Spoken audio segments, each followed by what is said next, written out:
This is a happy birthday card I'm making for a friend of mine. She's Native American. And I made it by going into AI, which is artificial intelligence.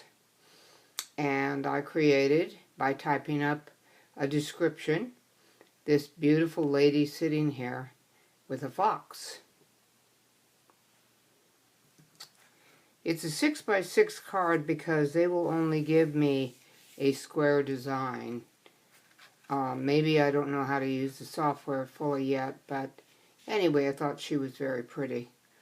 And my friend is very into nature and animals and people too. I took a piece of tissue paper that I had, and I got this off Temu, believe it or not, and I just sort of lined it right there, more nature. And then over here I wrote, "You are a very wise and compassionate woman. What a wonderful example you are for others to see how fulfilling life can be.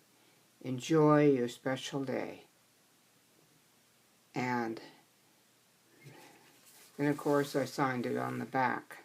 I took this design and I printed the whole thing this way so it continues through.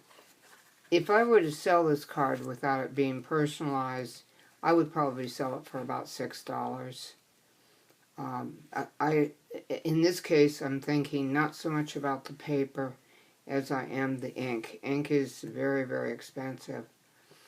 And anyway, that's just my little ditty for today. Thank you for joining me.